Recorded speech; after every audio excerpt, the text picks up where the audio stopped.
Chapter 3, Teachings to Sanatana Goswami. For the instructions of Lord Chaitanya to Sanatana Goswami, we can understand the signs of God as it refers to God's transcendental form, his opulences, and his devotional service. Indeed, everything will be explained to Sanatana Goswami by the Lord himself. For Sanatana fell at the lotus feet of the Lord and with great humility asked about his own real identity. I was born in a lower family, Sanatana said. My associations was are all abominable and I am fallen, the most wretched of mankind. I was suffering in the dark well of material enjoyment, and I never learned the goal of my life. Indeed, I do not even know what is beneficial for me. Although in the mundane sphere I am what is known as a great learned man, I am in fact such a fool that I also think that I am learned. You have accepted me as your servant, and you have delivered me from the entanglement of material life. Now, please tell me what is my duty is in um, what my duty is in this liberated state. From this plea, we can understand that liberation is not the final word in perfection. There must be activities in liberation. Sanatana clearly says, "You have saved me from the entanglement of material existence. Now, after liberation, what is my duty? Kindly explain it to me." Sanatana further inquired, "Who am I? Why are the threefold miseries always giving me trouble? And finally, please tell me how can I be relieved from this material entanglement? I do not know how to question you about advancement in spiritual life, but I beg that you kindly, mercifully let me know everything I should know."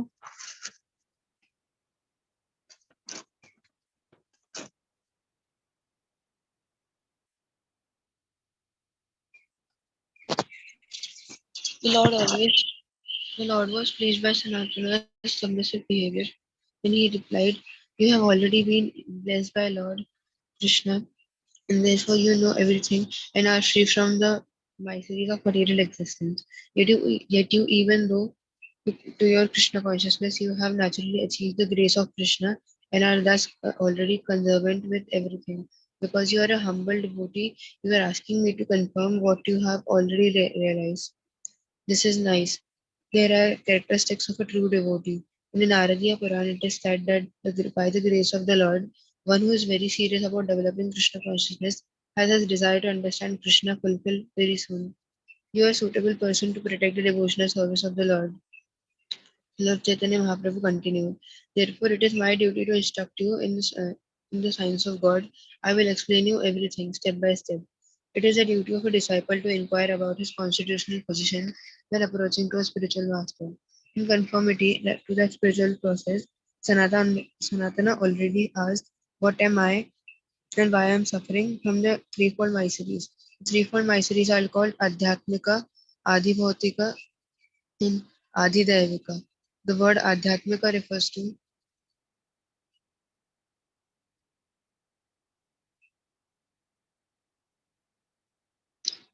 those miseries, those miseries caused by the body and the mind. Sometimes the living entity suffers physically and sometimes he is distressed mentally. Both the Adhyatmika miseries. We experience these miseries even in the womb of our mother. In general, there are many types of miseries that take advantage of the delicate human body and give us pain. Miseries inflicted by other living entities are called Adi Bhautika. For example, bed bugs can make us miserable when we are sleeping.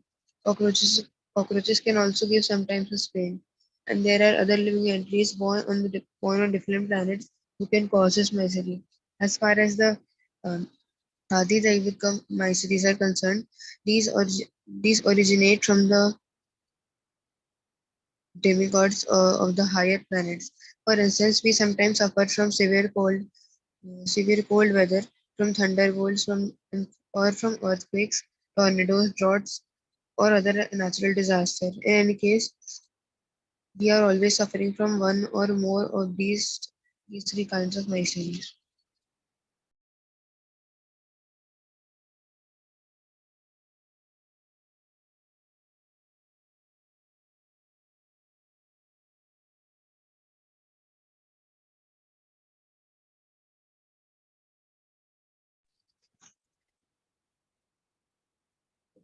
Anyone else want to read?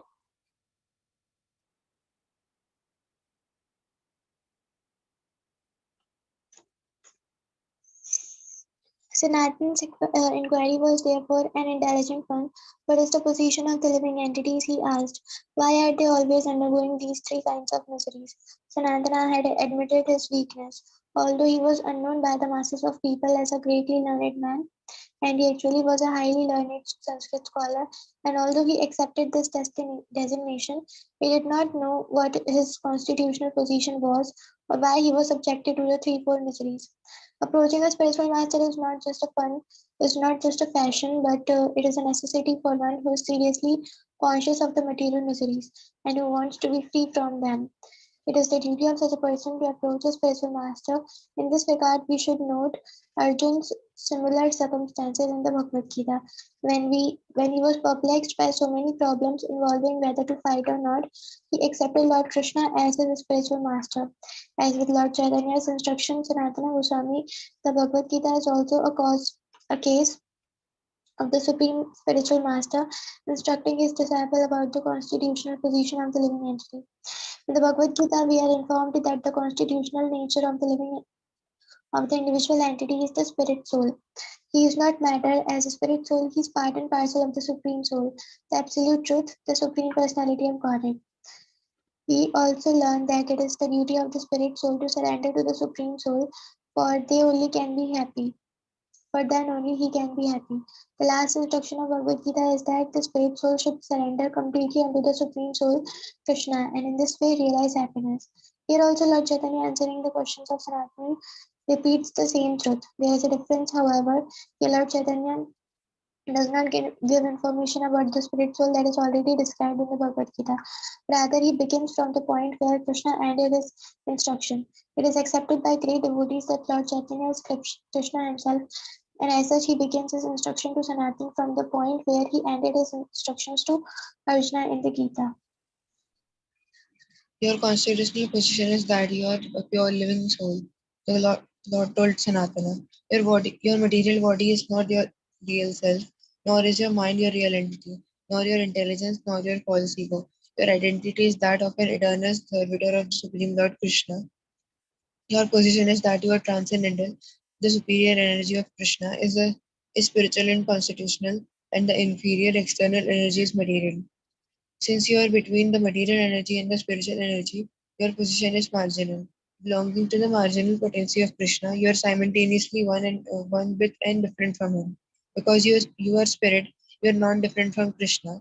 But because you are only a minute particle of Krishna, you are different from him.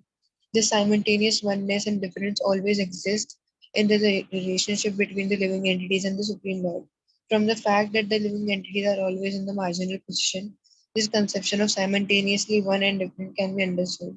The living entity is just like a molecular particle of sunshine, whereas Krishna is like the blazing sun itself. Lord Chaitanya also compared the living entities into sparks in a fire, and the Supreme Lord to the blazing fire itself. In this connection, the Lord cited a verse from the Vishnu Puran.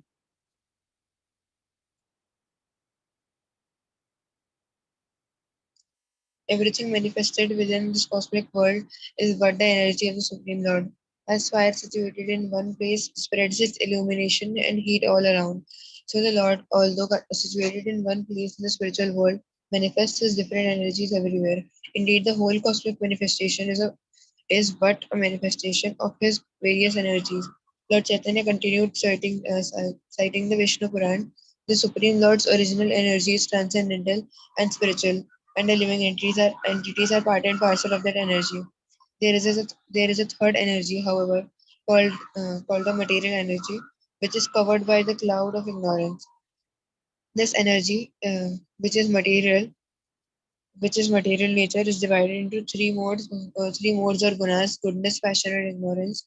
Lord Chaitanya then quoted another verse from the Vishnu Puran to, to the effect of that all inconceivable energies reside in the Supreme Personality of Godhead, and that the whole cosmic manifestation acts due to those energies.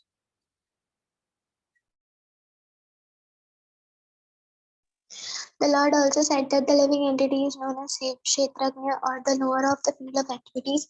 This is confirmed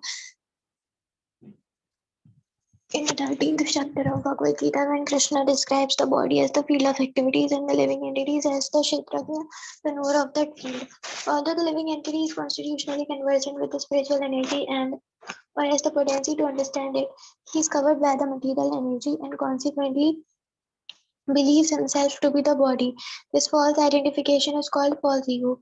Deluded by the false ego, the bewildered living entity in material existence passes through different bodies, suffering various kinds of miseries.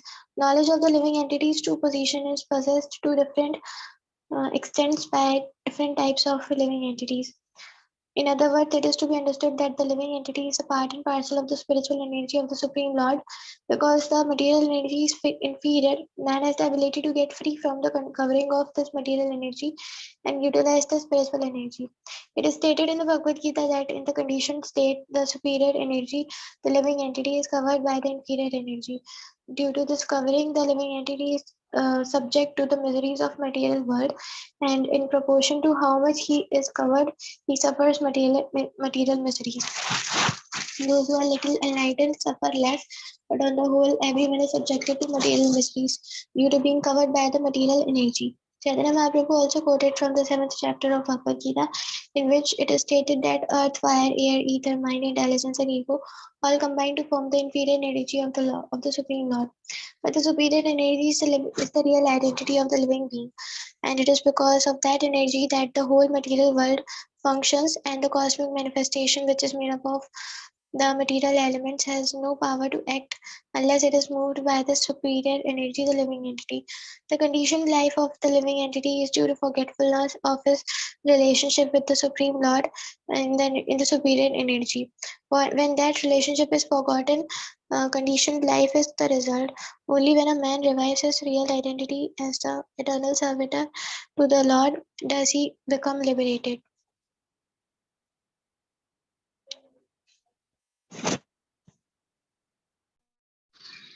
Chapter 4, The Wise Men.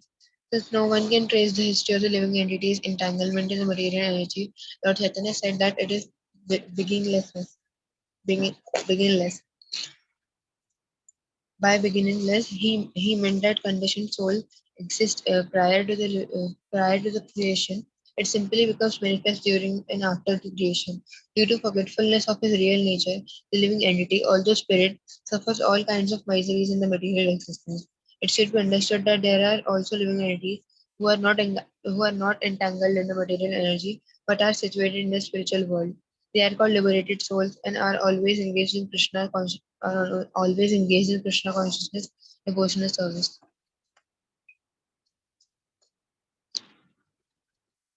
The activities of those who are conditioned by material nature are taken into account, and in their next life, according to these activities, they are offered different grades of material bodies. Thus, in the material world, the conditioned spirit soul is subjected to various reward and punishments. When he is rewarded for his righteous activities, he is elevated to the higher planets, where he becomes where he becomes one of the many demigods, and he is punished for his abominable activities. He is thrown into various hellish planets, where he suffers the miseries of material existence more acutely. Chaitanya Mahaprabhu gives a very nice example of this punishment. Formerly, a king used to punish a criminal, having him dunked in river, raised up for breath, and then again dunked in water. Material nature punishes and rewards rewards the individual living entity in just the same way. When he is punished, he is dunked in the water of material miseries, and when he is rewarded, he is taken out of it for some time. Elevation to higher planets or to higher status of life on this planet is never permanent. One must again come down to the to be submerged in water. All this is constantly going on this material existence. Sometimes one is elevated to higher planetary systems. Sometimes one is thrown into hellish condition of material life. In this regard, Chaitanya Mahaprabhu recited a nice verse from the Srimad Bhagavatam, that is the part of the instructions of Narad Muni to Vasudeva, the father of Krishna. In this verse, which Narad Muni quotes from the instructions that the nine Yogendras imparted to Maharaj Nimi, Maya is defined. as forgetfulness of one's relationship with Krishna. Actually, Maya means that is that which is not. Thus, it is not it is false to think that a living entity has no connection with the Supreme Lord. He may not believe in the existence of God, or he may think that he has no relationship with God. But these ideals are but these ideas are all illusion or Maya due to absorption in the false conception of life. A man is always fearful of and full of anxieties. In other words, Maya is the godless concept of life. One who is actually learned in the Vedic literature, surrendered into the Supreme Lord with great devotion and accepts him as a supreme goal. When a living entity forgets the constitutional nature of his relationship with God, he is at once overwhelmed by the external energy. This is the cause of his false ego, his false identification of the body within the self. Indeed, his whole conception of the material universe arises from this false identification with the body, for he becomes attached to the body it, by the body and its byproducts. To escape this entanglement, he has to perform his duty, namely to surrender into the Supreme Lord with intelligence, devotion, and with sincere Krishna consciousness. A conditioned soul falsely thinks himself happy in this material world, but if he is favored by an unalloyed devotee, if he hears the unalloyed devotee's instruction, he gives up his desire for material enjoyment and becomes enlightened in Krishna consciousness. As soon as one enters into Krishna consciousness, his desire for material enjoyment is at once vanquished, and he gradually becomes free from material entanglement. There is no question of darkness where there is light, and Krishna consciousness is the light that dispels the darkness of material sense enjoyment. A Krishna conscious person is never under the false conception that he is one with God, knowing that he would not be happy working for himself. He engages all his energies in the service of the Supreme Lord and thereby gains release from the clutches of illusory material energy. In this connection, Chaitanya Mahaprabhu quoted a verse from Bhagavad Gita where Krishna states, Devi Eshu Gunu Mayi Mama Maya Durataya Mami Bhaja Prapadyante Maya Metam Tarantite. My material energy composed of the three modes of material nature is very strong. It is very difficult to escape the clutches of material energy, but one who surrenders unto me is easily freed from the clutches of Maya. Chaitanya Mahaprabhu went on to teach that each and every moment the conditioned soul is engaged in some fruitive activities, he forgets his real identity. Sometimes, when he is tired of material activities, he wants liberation and hankers to become one with the Supreme Lord. But at this other times, he thinks that by working hard to gratify his senses, he will be happy. In both cases, he is covered by material energy. For the enlightenment of such bewildered conditioned souls who are working under a false identification, the Supreme Lord has presented us with a voluminous Vedic literature, including the Vedas, Puranas, and the Vedanta Sutra. These are all intended to guide the human being back to Godhead. Chaitanya Mahaprabhu further explains that when a conditioned soul is accepted by a spiritual master out of his mercy and is guided by the super soul, the soul can take advantage of the various Vedic scriptures and become enlightened and make progress in spiritual realization. It is because Lord Krishna is always merciful to his devotees that he has presented all this Vedic literature by which one can understand his relationship with him and can act on the basis of that relationship. In this way, one is gifted with the ultimate goal of life. Actually, every living entity is destined to understand his relationship with the Supreme Lord and ultimately to reach him. The execution of duties to attain this perfection is called as devotional service, and in maturity, such devotional service becomes love of God, the true goal of life for every living being. The living entity should not desire success in religious rituals, economic development, or sense enjoyment, or even liberation. One should desire only to achieve the stage of transcendental loving service to the Lord, pure Krishna consciousness. The all attractive features of Lord Krishna help one attain this stage of pure devotional service, and one who engages in the preliminary practices of Krishna consciousness can ultimately realize this relationship between himself and Krishna. In this connection, Chaitanya Mahaprabhu related a story from Srila Madhvacharya's commentary on the fifth canto of Srimad Bhagavatam. This story involves the instructions of an astrologer to a poor man who came to him to have his future told. When the astrologer saw the man's horoscope, he was astonished that the man was so poor, and he said to him, Why are you so unhappy? From your horoscope, I can see that you have a hidden treasure left by your father. However, the horoscope indicates that your father could not disclose this to you because he died in a foreign place. But now you can search out this treasure and be happy. The story is cited because the living entity is suffering due to his ignorance of the hidden treasure of the Supreme Father, Krishna. That treasure is love of Godhead, and in every Vedic scripture, the conditioned soul is advised to find it. As stated in the Bhagavad Gita, although the conditioned soul is the son of the wealthiest personality, the personality of Godhead, he does not realize it. Therefore, the Vedic literature is given to him to help him search out his father and his parental property. The astrologer further advised the poor man, don't dig on the southern side of your house to find the treasure. For it you do so will be attacked by a poisonous wasp and will be baffled in your efforts to find the treasure. Search for the eastern side where there is actually light, which is devotional service or Krishna consciousness. On the southern side, there are Vedic rituals. On western side, there is mental speculation. On the northern side, there is meditational yoga. The astrologer advice, the astrologer's advice should be carefully noted by everyone. If one searches for the ultimate goal by the Vedic ritualistic processes, he will surely be baffled. Such a process involves the performances of rituals under the guidance of a priest who takes money in exchange for the service. A man may think he will be happy by performing such rituals, but this is not true. Even if he gains some result from them, it is not temporary. His material distress will continue. So he will never become truly happy by following the ritualistic process.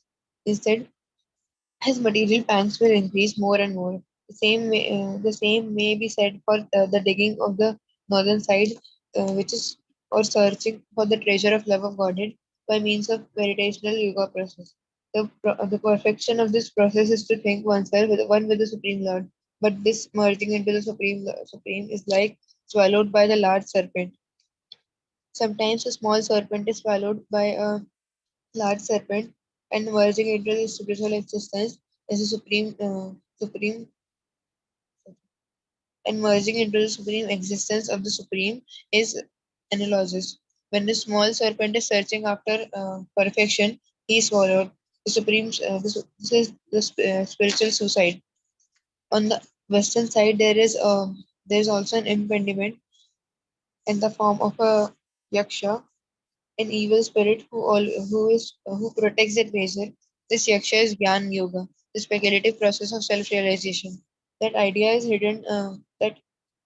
That idea is that a hidden treasure can never be found by one who asks the favor of of a yaksha to attain it.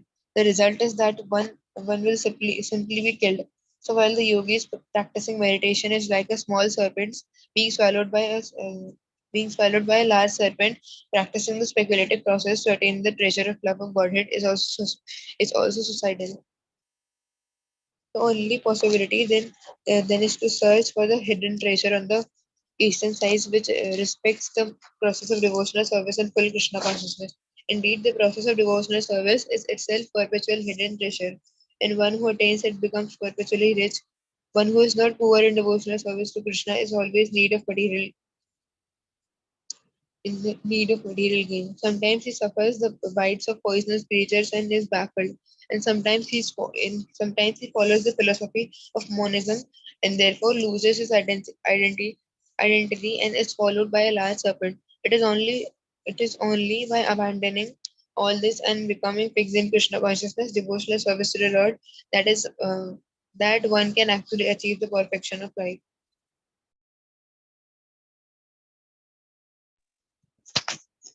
Hare Krishna, Krishna Krishna, Hare Hare, Hare Ram, Ram Ram, Hare Hare.